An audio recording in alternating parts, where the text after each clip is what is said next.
being in Washington today, I'll put a perspective on in terms of the cost of the 9/11 investigation and money spent on other government investigations.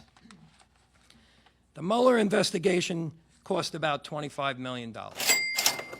The Whitewater investigation cost about $60 to $70 million. The Space Shuttle Challenger disaster cost about $175 million and 7 astronauts killed. The Space Shuttle Columbia disaster cost about $400 million and 7 astronauts killed. 9/11 Commission was initially given $3 million and a deadline of 18 months to complete, with a final cost of about $15 million, and the Commission's conclusion was that it was a failure of imagination that led to 9/11 happening. Imagine that.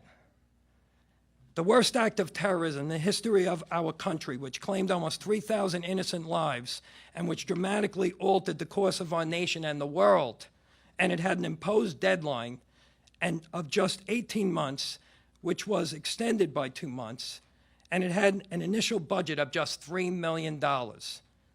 Remember what the chairman and vice chairman of the 9/11 Commission said. They were set up to fail, and they were starved of funds to do a proper investigation. Who could have imagined that, given the magnitude of such an atrocity?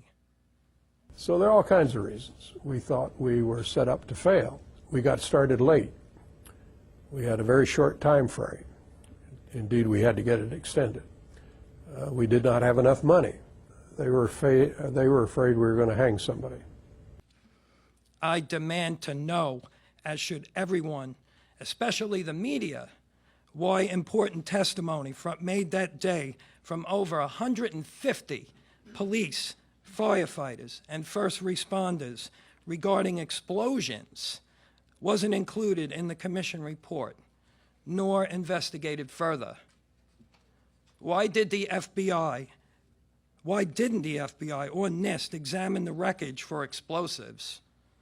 Why wasn't Ground Zero considered a crime scene and sealed off and processed accordingly? Why was crucial evidence of melted structural steel suppressed and not even considered, or worse yet, allowed to be carted off and destroyed? And finally, why can't Americans hear about FDNY Battalion Chief Oreo Palmer, who succeeded in making it to the point of impact on the 78th floor of the South Tower with his men, and reported that he had 2 isolated pockets of fire and that we should be able to knock it down with 2 lines. So he made it up to the fire floor, and he saw what was going on. And contradicting the official storyline that it was a raging fire up there, here's a brave fireman who made it onto the fire floor and was doing his job. 1 minute after the final transmission, the South Tower collapsed.